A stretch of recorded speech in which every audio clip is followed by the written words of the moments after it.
Komiði sæl, Síldarminjasafnið á Siglufirði eitt stærsta safn landsins og marg verðlaunað. Anita Ellefsen safnstjóri, vertu velkomin. Anita, þetta margar byggingar, ertu búin að telja safngripina, vita hversu margir þeir eru? Ekki nákvæmlega, en þeir hlaupa á þúsundum og það fer náttúrulega svolítið eftir kannski hvernig við teljum því að við höfum ótrúlega mikið af smágripum. Ef við til dæmis bara horfum á verksmiðju sýningun okkar í Gránu. Það lager með varahlutum, það eru boltar og rær og skrúur og alls kyns gripir. Þannig að við eigum að lágmarki 10.000 gripi, en þeir geta verið jafnvel tífalt fleiri ef við teljum hvert smáatriði. En húsakosturinn, hann fer ört stækkandi? Já, svona, hann hefur gert það í gegnum tíðina. Við erum kannski ekki formlega að safna okkur húsum, en hann telur samt 10 hús. En safnið, þetta Síldarminjasafnið, þarna síldarsaga Íslendinga varðveitt. Já, varðveitt og henni miðlað og við reynum að gera það svona í víðu samhengi.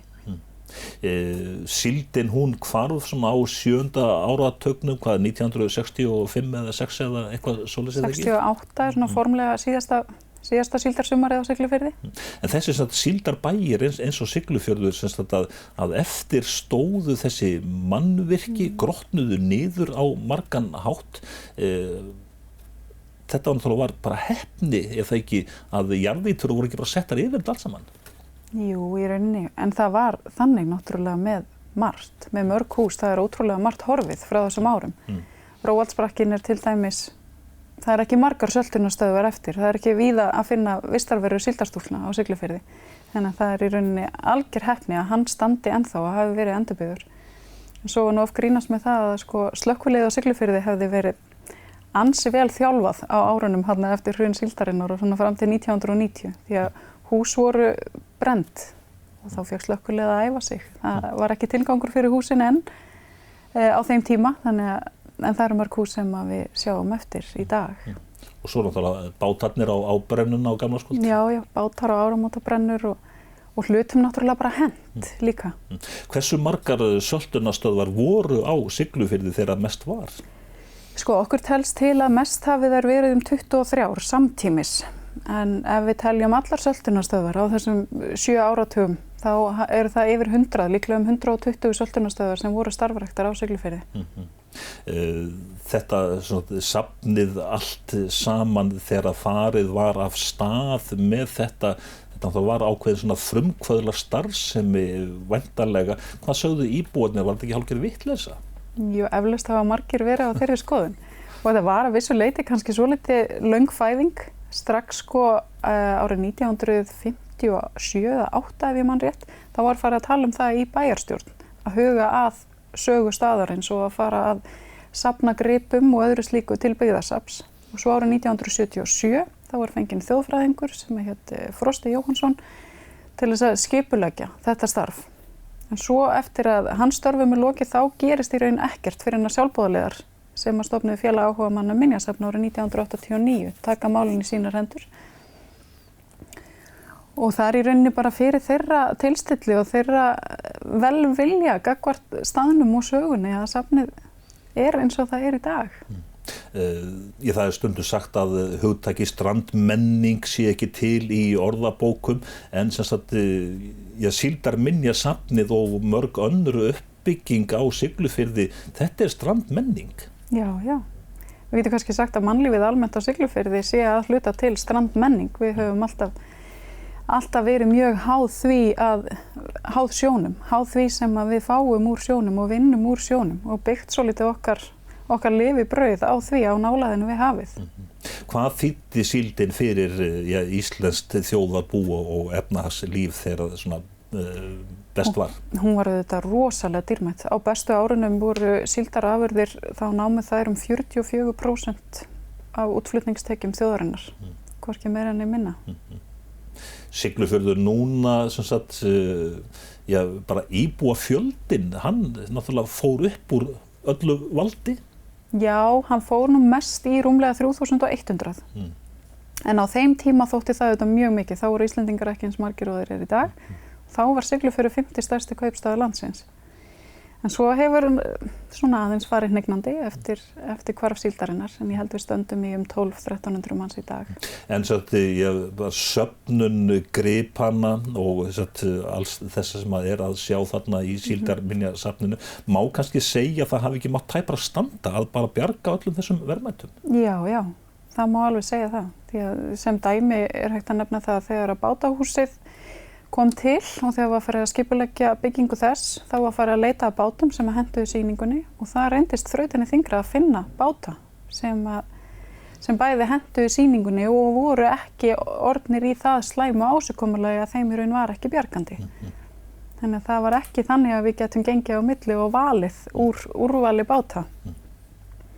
En safngripirnir, þetta er stórir og miklir safngripir sumir hverjir, þarna bátahúsið eins og þú nefnir og þið eru með heila bræðsluverksmiðju og svo framvegis. Já, og Róaldsbrakkinn sjálfur í rauninni safngripur sem slíkur, húsið friðað frá árið 1907 og við erum með ekki bara heldur bátana í bátahúsinu, heldur eigum við líka gamla slippinn og fleiri báta sem ekki eru á sýningum, þannig að við hefum gríðarlega mikið á stórum og umfangsmiklum gripum. En svona ykkar framtíðarsýn og framtíðar áformu, hversu langt eru þið komin í að byggja upp safnið og sjá þetta í þeirri mynd sem þið viljið hafa það? Ég held við séum nú ansi langt komin, en það eru auðvitað alltaf draumar og eitthvað sem við sjáum fyrir okkur í framtíðinni. En núna í rauninni stóra verkefni að hlúa betur að safnkostinum, að öllu því sem ekki á sýningum hjá okkur. Og þess vegna erum við að reisa salthúsið. Það ætlum við að veita safnkostinum í rauninni viðunandi varðveisluaðstæður. En hvernig gengur að skrá þetta allt saman og þá varðveita við rétt skilyrði væntanlega sem að þurfa að vera fyrir hendi? Það gengur vel að skrá, en þetta gríðarlegt verk og við eigum mikið ógert, leyfi ég mér að segja. En þetta eitthvað sem að við sinnum allan ársins hring. Okkur tekst að sinna þessu meira yfir veturinn þegar það minna gestakomur. Við þurfum svolítið að setja okkur í stellingar leiðsögumanna yfir sumarmánuðina. En að skrá safnkostin eitthvað sem við vinnum að allan ársins hring og með tilkomu salthúsins þá munu varðveislu aðstæður allar breytast til muna. En þegar maður kemur inn í safnið og fer á milli allra þessara húsa, þið ég greinilega hugsið þetta svolítið sem eins konar leikmynd eða hvað? Já, að vissu leyti. Upplifun, Já, safnið nefnilega hefur stundum verið kallað upplifunarsafn. Og við höfum það alltaf að markmiði að gestirnir geti á vissan hátt upplifa söguna. Að þú þurfir ekki að lesa langan eða ítarlegan texta til þess að skilja hvað það sem við erum að reyna að miðla. Og við líka leyfum okkur að vona það, sérstaklega eins og í bátahúsinu, í Gránu og uppi í Vistaverunum í Róaldsbrakka, að fólk geti svolítið gengið aftur í tíman með hjálp ímyndunaraflsins auðvitað.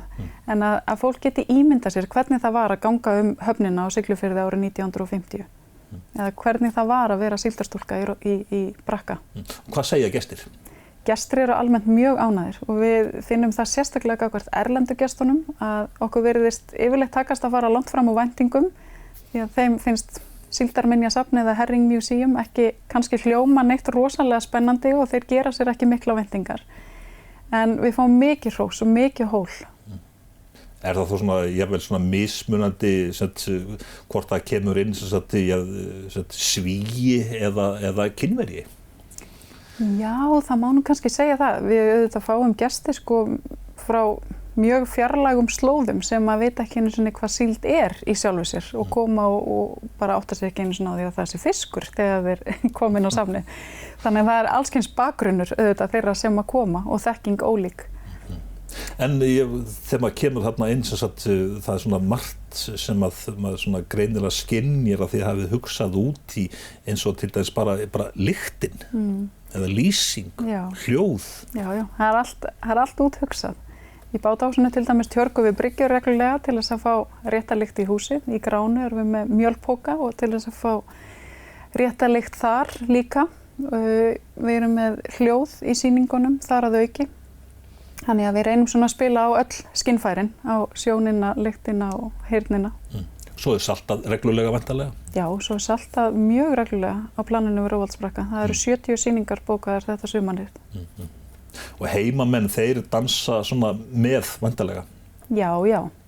En við líka leggjum okkur töluvert fram við það að bjóða upp á ákveðna viðburði í safnhúsunum eða húsakynnum safnsins sem eru þó oftar en ekki miðaðir sérstaklega að heimamönnunum. Því að heimamenn sem eru búnir að skoða sýningarnar, þeir kannski þurfa aðra ástæðu til þess að koma aftur, heldur en að skoða aftur. En Íslendingarnir sem að koma, hvað segja þeir og hver þeirra upplifun? Hún fer svolítið eftir aldri. Eldra fólki kemur og upplifir eitthvað sem það þekkir. Jafnvel endurlifir minningar, það er rosalega mikið af fólki sem var á síld á einhverjum tímapunkti sem kemur og bara bókstaflega ferðast aftur í tíman.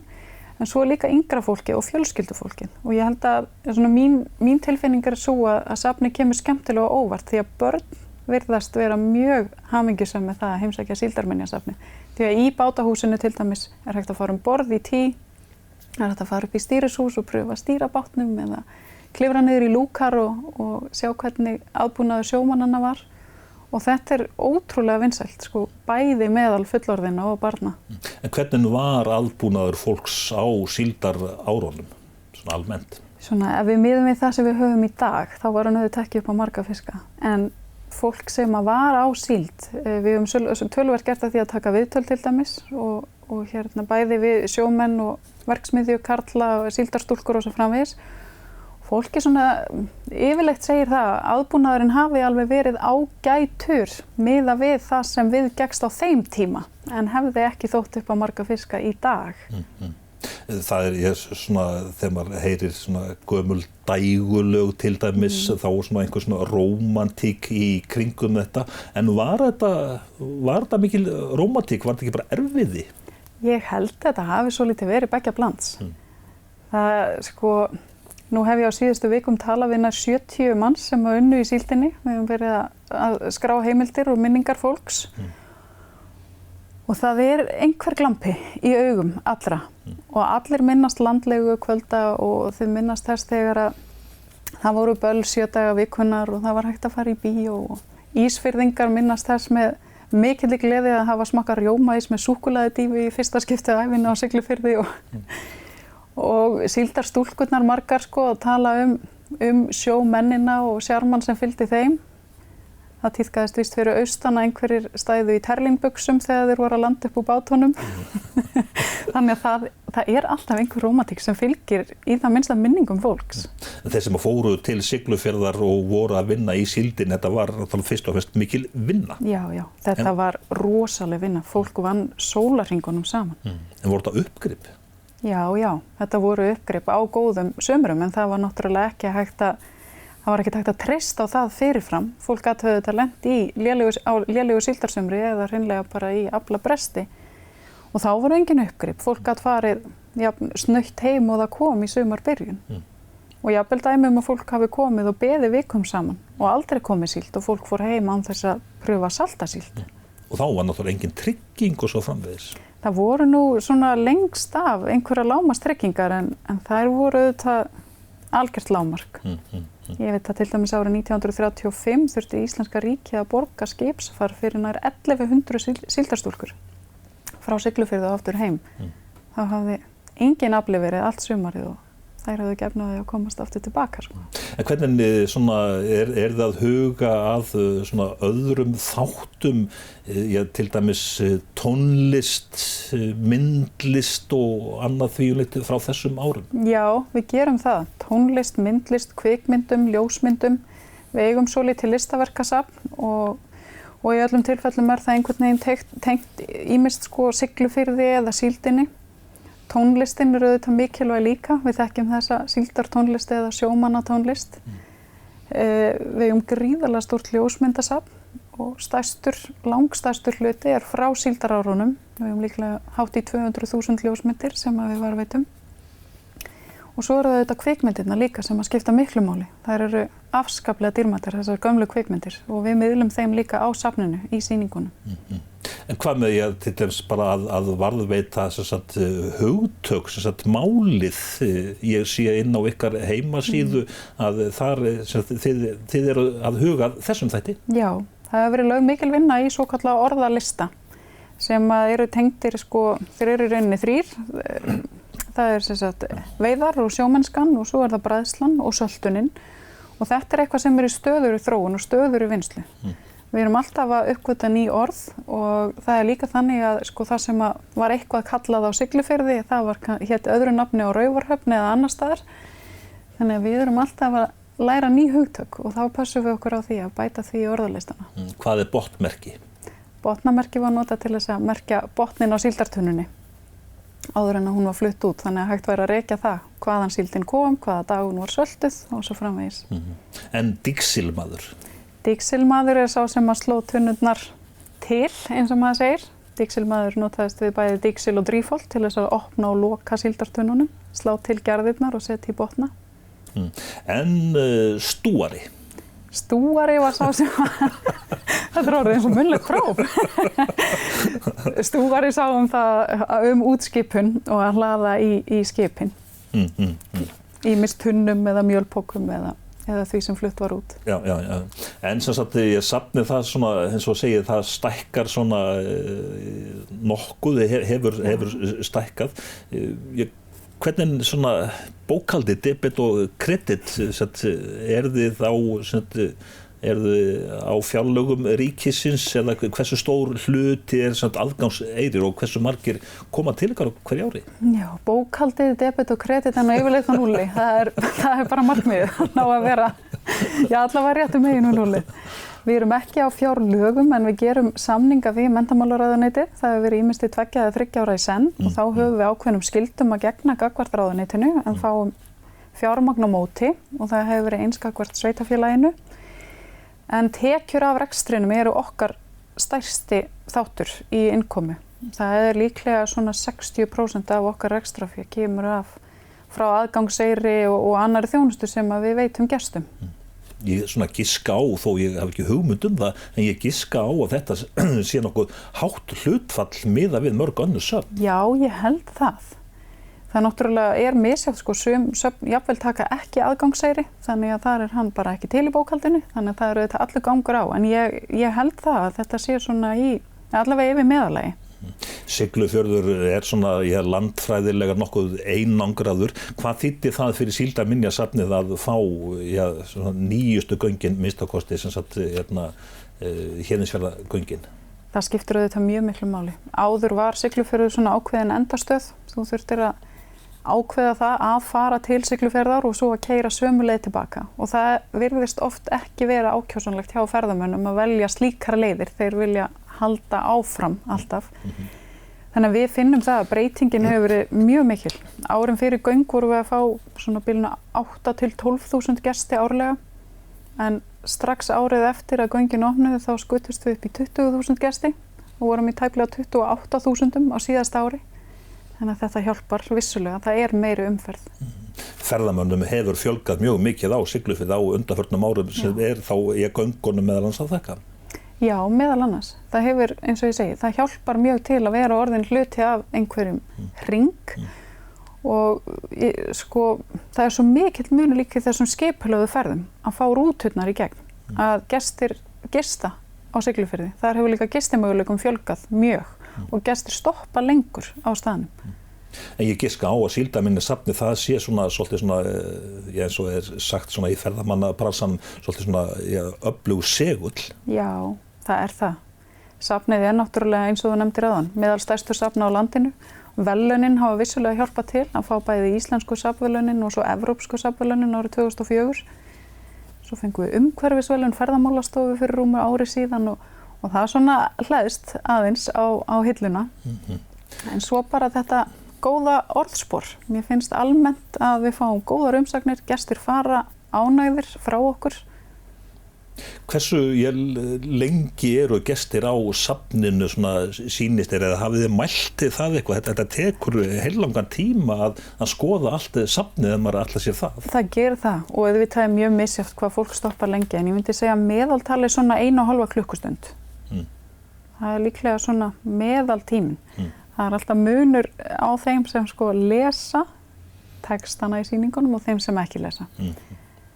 En að setja upp svona safn þá sem sagt svona lykil orðið heyrist mér á þér að það sé lifandi allt saman.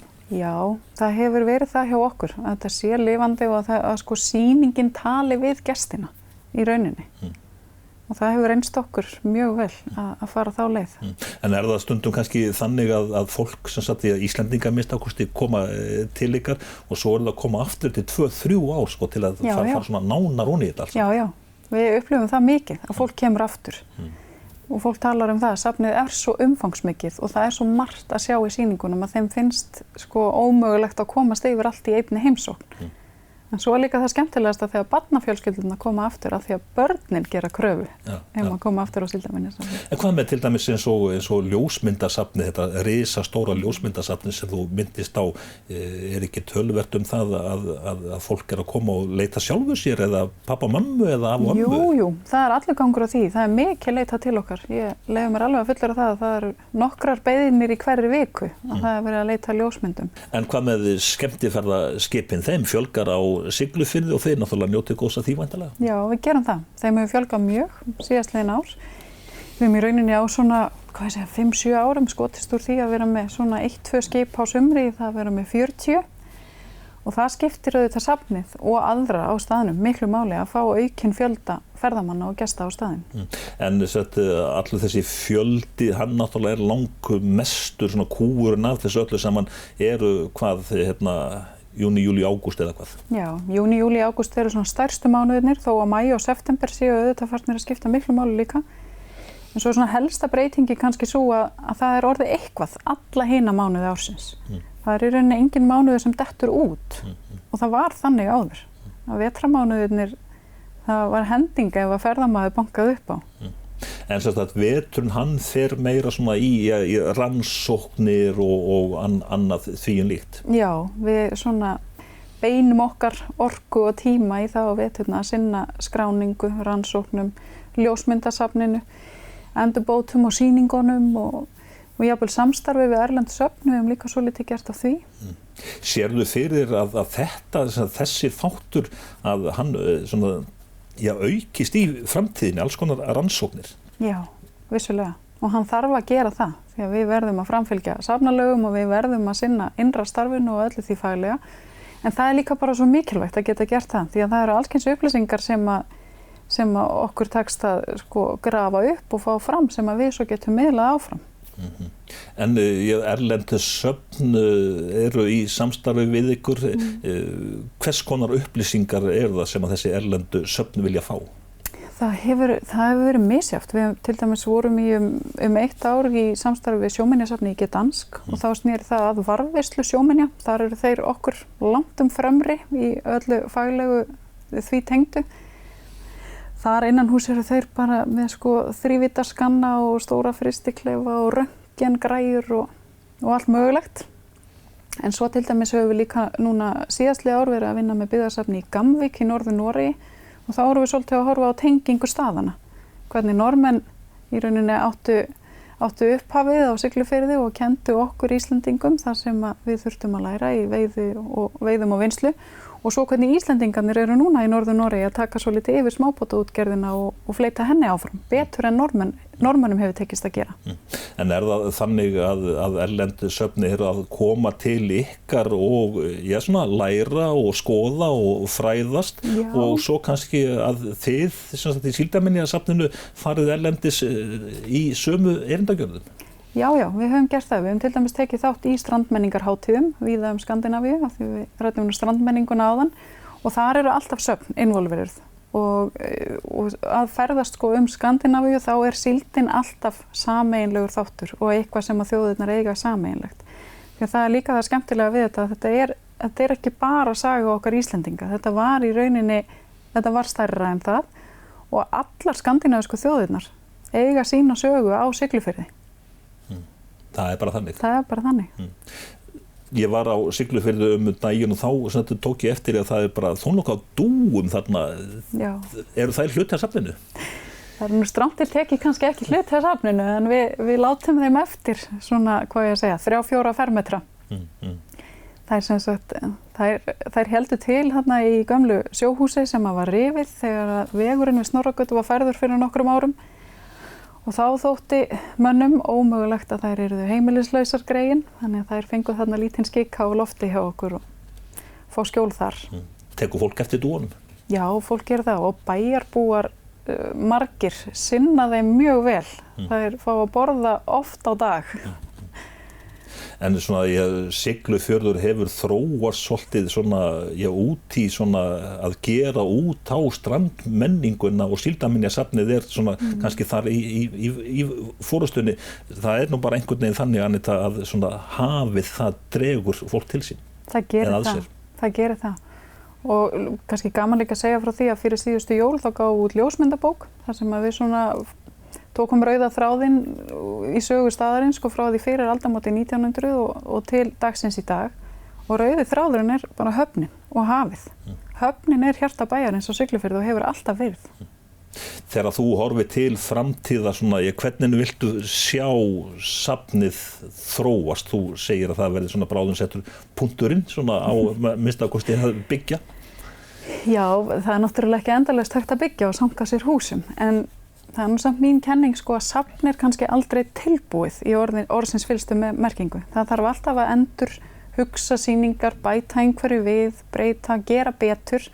Þannig að það þarf alltaf að gera betur en áður og gera sitt besta. En að sama skapi sé ég fyrir mér að við getum sinnt rannsóknum meira og náðu lengra í skráningu og safnkosti og viðunandi varðveislu á öllu því sem við varðveitum. Það verður mikið og stórt verkefni að taka salthúsi í notkun, en það verður á sama tíma mjög spennandi. Þannig að það nóg framundan? Það nóg framundan. Við klárum aldrei verkefnalistan, það bara þannig. Og safnið aldrei tilbúið? Nei, svona tilbúið og ekki. Það aldrei endanlegt, við skulum segja það. Anita Ellefsen, safnstjóri Síldarminjasafnsins á Siglufirði. Þakka þér og gangi ykkur vel í framtíðinni. Kærar þakkir.